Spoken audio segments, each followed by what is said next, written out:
God bless you, Jasmine. You have a gift. She can sing. Wow. We could just end right now and go home. I'd be okay with that. But we need to wrap up our series. We have a couple of weeks left on spiritual formation. And I want to talk today about how the Bible invites us to very deep things and things that maybe you haven't thought much about before. But as I start looking at the Bible, what it says about the deep things that it calls us to, deep things are intriguing, aren't they? Just in general. I think we're intrigued by deep caves or deep canyons or deep caverns like Karchner Caverns. I haven't been there. I think we're intrigued by deep jungles, Amazon jungles, African jungles, Pita jungle, all of the jungles. We're intrigued by all of them. I'm intrigued by deep oceans, all right? Can I see the hands of all the snorkelers here? Everybody that snorkels, everybody? That's about 30% of you. The rest obviously haven't left the desert in Arizona. Okay, so I'm a snorkeler. Now can we see the hands of the scuba divers? I'm not a scuba diver. There's one there, hand way up, hands here. They raise it high with pride because they about die every time they go scuba diving, and that's why I don't.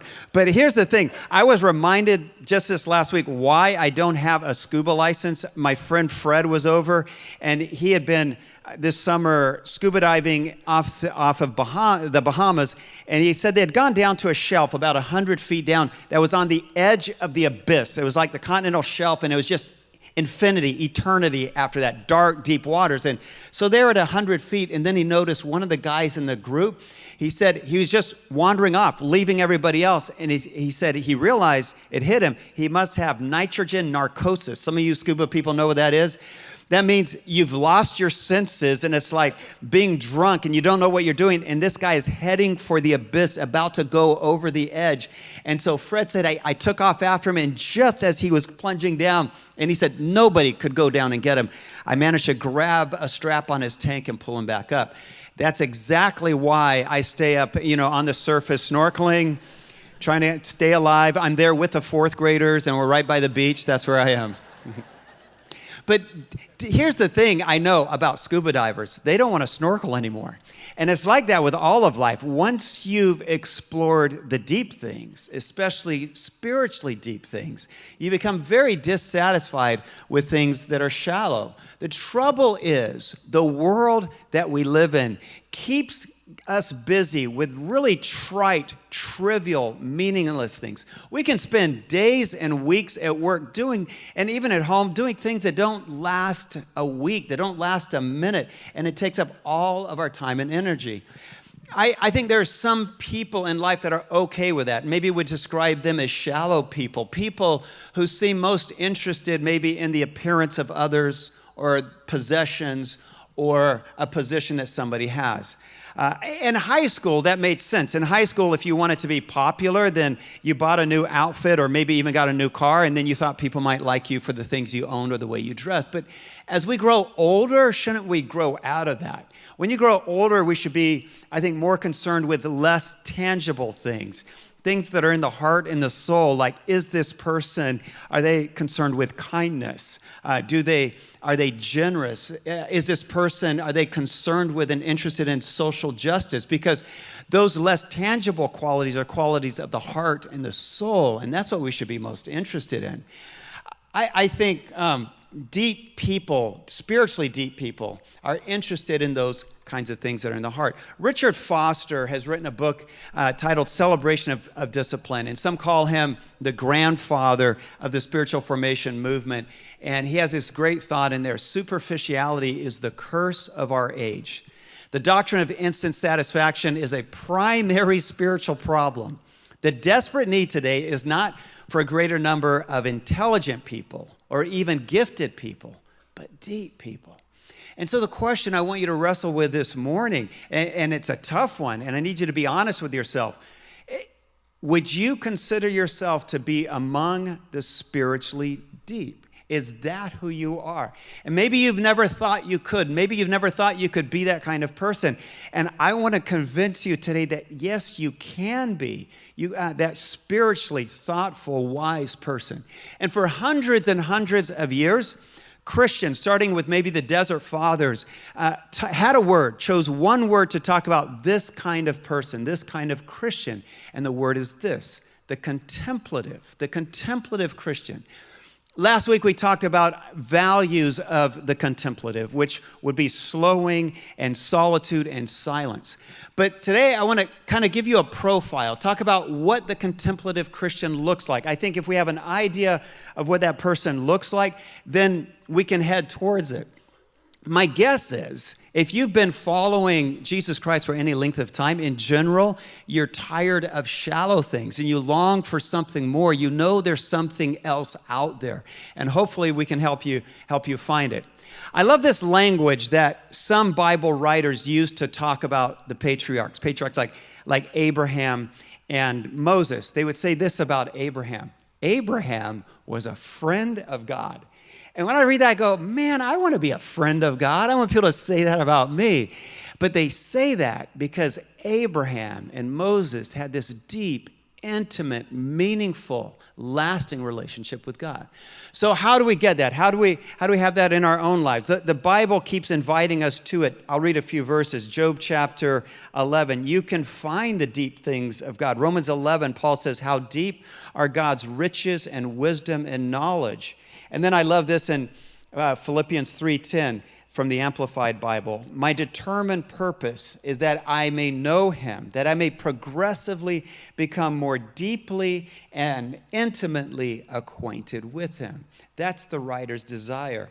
So what does this look like? How do we get there to be a contemplative Christian? I want to look at an interaction that Jesus has with two sisters in the book of Luke. So turn there with me, Luke chapter 10. And we're going to use this as kind of a way to determine and establish a profile of the contemplative Christian. As Jesus and his disciples were on their way, he came to a village where a woman named Martha opened her home to him. She had a sister called Mary who sat at the Lord's feet listening to what he said. But Martha was distracted by all the preparations that had to be made. And she came to him and asked, Lord, don't you care that my sister has left me to do the work by myself? Tell her to come help me. Martha, Martha, the Lord answered, you are worried and upset about many things, but few things are needed. Indeed, only one. And Mary has chosen what is better and will not be taken away from her. So we see in this passage a profile of two kinds of people. We have busy, type A Martha, getting things done, hustling, busting it, all right? And then on the other side, we have Mary, who's more gentle-spirited, reflective. She's a listener, and she's just absorbing, taking it all in. Now, some people misinterpret the passage as though to be like Martha is wrong. No, the passage is not saying, don't work so hard. Don't get so many things done. Maybe be lazy. That's not what the passage is saying. The passage is saying, can you live like Mary and sit at the feet of Jesus and live in his presence? That's the call of the contemplative. So today, as we talk about this profile of what this kind of person looks like. It reminds me of a story I heard of a sculptor. So this guy is chiseling away on this giant piece of granite, and he's chiseling out a horse. And someone's standing there watching him, just intrigued by this rock turning into a horse. And he asks the artist, he says, how do you know what to chisel away? And the artist says this, the sculptor says, it's easy. I just chisel away everything that doesn't look like a horse. You know, you could do it. I could do it. Everybody. Just if it doesn't look like it. And I think there are things in our lives that need to be chiseled away and left on the ground and left behind. So as we look at this passage in Luke chapter 10, I think we see several qualities of the contemplative Christian. I'm going to start with this one. The contemplative Christian practices the presence of Jesus. And that's what we read here. We read this simple line, verse 39. Mary sat at the Lord's feet. And maybe just reading that, it seems a bit odd, because when was the last time you sat at someone's feet and just hung out at their feet and listened to them? We don't do that. But it makes complete sense if you're a Talmudim, if you're a disciple, a follower. We started this series in August talking about the Talmudim, the followers of rabbis like Mary, who followed their rabbi everywhere, and they hung on every word, and they sat at their feet listening to their teaching. Then it makes a lot of sense. The Bible scholar Ray Vanderleen, he writes about how the Hebrew people have this saying about their rabbis. They will say a blessing, kind of a term of endearment over each other. They'll say this, may you always be covered in the dust of your rabbi. What a great line. May you always be covered in the dust of your rabbi. In other words, may you follow your rabbi so closely that the dust from his sandals is kicking up on you. And I hope that's your life with Christ, and that's what we see in Mary. The problem, though, the tendency is that we live distracted. So for each of these qualities we look at today, I want to look at the tendency, and then I want to look at the need. We read this in verse 40. Martha was distracted by all the preparations that needed to be made. I think we all have good intentions like Martha. We invite Jesus into our home, into our lives, into our families, and then we get busy and we get distracted, and we get in the kitchen of our office and life and running around, and we forget that Jesus is there. It just happens. We can live distracted every day, even distracted from the people right in front of us. I know that's been a problem even in my own life. Years ago when we were a church plant, still meeting in a school gym, I remember I was speaking on a Sunday morning, and I noticed that we had some new people there, some visitors. Here's the thing. When you're a church plant and you see new people, you're on them like, piranha on red meat. You're like, don't let them get out the door. So as soon as I'm done, I'm making a beeline for them, trying to catch them.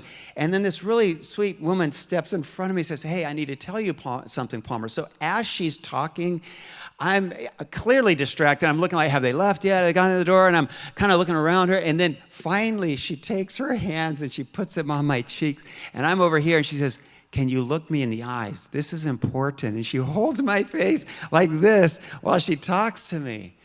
And it really hurt my heart because I realized I was doing that all the time. I was going through life distracted. And when God puts someone in front of you, pay attention. Listen to them. Solomon, the wise king, in Ecclesiastes chapter 8, he has this really brilliant line. He says, when you're in the presence of the king, don't be in a hurry. And every person God puts in front of you is like that. They're just as important as the king. And so in that way, pay attention to others. Pay attention to Christ. Sit at his feet. So I have the need then is verse 39, is to sit at the feet of Jesus. Verse 39, we read, Mary sat at the Lord's feet. One is in the kitchen, distracted, and the other one is sitting at the feet of Jesus. The Bible used to talk about, or the Old Testament writers write about people in Scripture using this language. It's really interesting. Some as either having short souls and some as having long souls. For example, in Judges chapter 16, we read that Samson was getting annoyed with Delilah, and he started to listen to her. And we read this, his soul grew short. He was impatient. We read of the people of Israel as they've been in the desert for a long time wandering. We read their souls grew short. They became impatient with the whole thing. But then we read of people like Job, and the Bible says that Job had a long soul. And I think, for example, David had a long soul. David said this in Psalm 40, I waited patiently for the Lord, and he heard my cry. I think shallow people lack patience. I think wise, godly, contemplative people are patiently sit at the feet of Jesus listening. I'll say this next. I think the contemplative Christian is one who listens to what God has to say. The tendency I have, if you're writing things down, is to complain and criticize. Verse 40, but Martha was distracted by all the preparations. And she says, Lord, don't you care that my sister has left me to do all the work by myself? Tell her to help me. So when Martha is in the kitchen, she gets really annoyed that her sister's not doing much at all. So she starts to criticize and complain about the whole thing. And I think that's most of our tendencies. There's an old English phrase that goes something like, a shallow brook babbles the loudest. Isn't that true? A shallow brook babbles the loudest. If you've ever stood by a deep river like the Mississippi, it doesn't make a sound. It's like it's almost silent. Deep rivers don't do that. But the shallow brook, they're like people, like shallow people. Don't they talk a lot? Like, you ever had them finish your sentence for you? Because they're tired of listening to you and they want to talk, so they just finish what you're trying to say. They don't know what you're saying, but they're going to finish it anyway. I learned a really valuable lesson from a pastor I worked with years ago. I was just like 23 years old, working as a youth pastor in California. And I was in his office, and I started to complain about the man. All right, I think anyone who has a job and you have a supervisor or a manager, whether you're in manufacturing or sales or a pastor, you complain about your boss, all right? Rhetorical, but you know I'm right. So I'm in there sitting, just complaining. The man's holding me down. We have no freedom here. I can't be creative. I could do so much more if it wasn't for the man who's just and he sits there. And that really, my supervisor was incredible. Great godly man, doing nothing wrong, just doing his job, okay? But I'm complaining. And this other pastor, he's maybe 10 years older than me, he's listening. And then I pause and I wait for him. Now it's his turn to jump in, right? Because when someone criticizes someone, you always are expected to chime in. And he just sits there. He doesn't say a word. And I'm like, yeah, do you see what I'm saying? And he doesn't answer me. Hey, and then he says, so the Dodgers, they're doing great this year, aren't they, Palmer? And then I watched him. And the more I got to know Randy, the more I saw, he never criticized anyone. I think godly, wise, godly people, contemplatives, they are confident in who they are, and so they only praise other people. They only build them up with their words. I think when we gossip and slander others, it doesn't represent Christ well at all. Have you ever heard someone say, they'll say something really hurtful and mean about someone, and then they'll say, well, I'm just being honest. No, you're just being mean. You're just being nasty. That's all that is. Wise, godly, deep, contemplative people, they don't say those kinds of things. If that's been a part of your way of being, then it needs to change.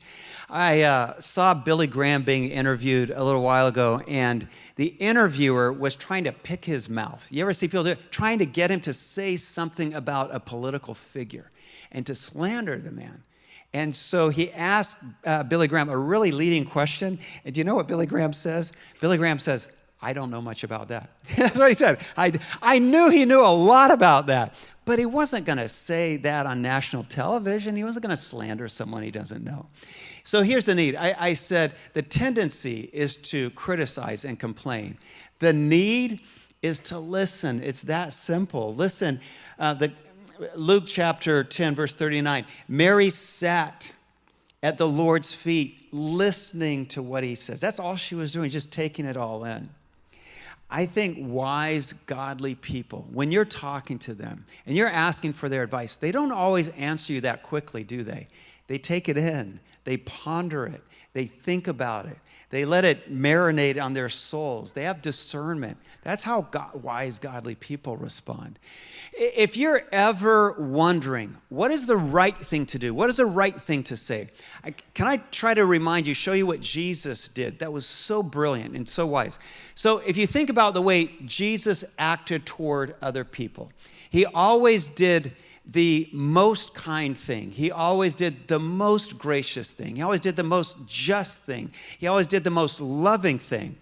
I think there's one word that kind of sums up the way Jesus always acted towards others. I think he always did the best thing. So if you're trying to make a wise decision, ask yourself, what is the best thing that I could do right now? What is the best thing that would represent Christ by doing that right now? All right, so here's the next quality that I want to talk about. The contemplative Christian lives with what I'll describe as a gentle spirit. I'm going to read this passage from several different translations because I like the verbiage here. Luke chapter 10, 41, this is from the ISV. The Lord answered her, Martha, Martha, you worry and fuss about a lot of things. All right, you've only heard that from your grandmother, but I like that here. You fuss a lot. All right, Luke chapter 10, this is from the TLB, Today's Living Bible. Martha was the jittery type. That's awesome, and that says it well. and was worrying over the big dinner. Luke chapter 10, this is the TNIV. Martha, Martha, the Lord answered, you are worried and upset about many things. Our tendency is to go through life worried and upset about so many things. I think unwise people, shallow people, they tend to fly off the handle, don't they? They tend to get worked up about the smallest things. They tend to lose their temper, and they yell at people, yell at their kids, yell at their husband or their wife, their spouses, even their friends. Shallow people do that. But if I'm always worked up about really small things, then you know my soul is not sitting at the feet of Jesus. And I'm really working on this one to not let myself get so distracted by the small things and let my soul rest at the feet of Jesus. I said the tendency is to be upset, like Martha was, about a lot of things. The need is to be calm and have this gentle spirit, this easy spirit. In Proverbs, Solomon writes, fools give full vent to their rage, but the wise bring calm. It's a great word. So in 1939, right when World War II was starting, the Germans started to run bombing raids over England. And so the English government did not want people to get all excited and worked up, so they printed some posters. And they put these posters up all over the city, trying to create calm in the middle of German raids. Well, then in 2006, right when our recession hit and everybody was in a panic, people were losing jobs. You looked at Zillow, your house used to be worth $600,000. Now you can't sell it for $210,000. And you're like, oh, everything's falling apart. Someone found this poster from World War II, England, and they put it on the internet and it kind of went viral. And here it is here. The poster says, keep calm and carry on. I shared this last night and someone thought I was joking. I just made up the whole Germany part. But no, the British literally put these up in their cities like London. And you know, the Germans are coming overhead, bombing us, dropping big bombs, but you keep calm and carry on. You know, make some tea, go back to work, have some fish and chips. That's what they did in England, and it's all gonna be okay. But I think there's something maybe biblical and godly in that, because I think wise, godly people, they don't get all worked up. We can move on. Thank you. There we go. And carry on. And carry on. Wise, godly people aren't always losing it because something has happened. Contemplative Christians, I think they stay calm and they're slow to anger. They have a gentle, peaceful spirit. Is that how people would talk about you and describe you? I think wise, godly people don't live frantic and upset, because they know I'm at the feet of Jesus and he can take care of all of it. It's going to be okay. I've watched my parents and learned a lot about this. Veronica and I were just talking about her first trip to Africa, back to my home in Liberia. We'd gotten engaged and I was 21 and I wanted her to meet my parents, and so we flew to Africa and we landed in Monrovia, the capital city, and then we drove the same day about 8 hours. We're trying to drive 250 miles up deep in the bush where they lived. And right around sunset, as dusk is hitting, all of a sudden the Peugeot breaks down and we're on a single lane, dirt, muddy road with jungle all around us. And Veronica now, when she talks about it, she says, I thought we were gonna die. You know, I'm stuck in the jungle at night in the middle of the world's deepest rainforest.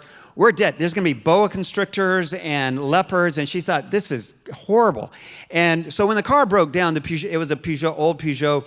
My dad and I got out and we open the hood. And here's the thing. We started looking under the hood. I know this. My dad's a scholar. He's not a mechanic. Neither of us know squat about mechanics. But we're under there because that's what guys do. We're looking for the flux capacitor, something like that. Something's not working. We don't know a thing. While we're doing that, my mother, Veronica says, my mother turned to her in the back seat and she took her hand. She said, let's pray. And Veronica will tell you, I was thinking, pray. We don't need what's prayer going to do right now when we're going to die in the jungle? You know, what we need is AAA, not praying. We need roadside emergency service. No such thing. So she takes Veronica's hand and they pray that God will help get the car fixed. Well, just when they finish praying, this Liberian guy is on his way from his farm, going back to his village. He's walking by with a machete in his hand, and he stops and he looks over and he says, hey, can I help you? And my dad, even though my dad has no idea what he's looking at, he says, no, we're fine. He knows the guys from the bush there. What can he know about cars? No. So my dad says, no, we're fine, we're fine. And the guy says this. He says, are you sure I can't help you? I'm a Peugeot mechanic. And my dad stands up and looks, and he says, you are? He says, yes. He said, and my dad said, sure, we need somebody. He says, okay, I just came from the farm. Let me go to my hut and I'll grab my tools. We'll take care of this. And he goes back to a mud hut with a thatched roof about 100 yards away down a trail, grabs his tools, come back. 10 minutes later, we're on the road. And my mother turns to Veronica and she says, see, God sent an angel. And that's who he was. He sent an angel from heaven or from the village, one of the two. But my wife talks about this, how my mother, my father, they don't get upset about things like that. They realize I'm sitting at the feet of Jesus, so I can keep calm and carry on. I can just pray, and he's right here. He's not that far. Just keep calm and carry on. I want to end by leaving you with this final thought, and the challenge, if you want to be among the contemplatives, is to be grounded in one thing. And that's the real challenge here today, to have your life grounded in one thing. Here's what we read in verse 41. Martha, Martha, the Lord answered, you are worried and upset about many things, but only one thing is needed, and Mary has chosen what is best. The invitation today is to live your life focused on one thing, to sit at the feet of Jesus and to let your life orientate around his presence in your life. We said earlier in this series that spiritual formation is the process of being transformed more and more into the image of Christ. And so if that's going to happen in your life, then just one thing is needed: to sit at the feet of Jesus. David says it in a stunning way. This is Psalm 27:4. One thing I ask from the Lord, this only do I seek, that I may dwell in the house of the Lord all the days of my life, to gaze on the beauty of the Lord and to seek him in his temple. And that's my invitation to you, to let your life be guided by the words of Christ in Scripture. Let your life be guided by his Spirit that comes alive in you. May you be considered among the contemplatives because of your wisdom and your calm spirit and your willingness to stay calm and carry on and turn to Christ in the most desperate times and have that temperament.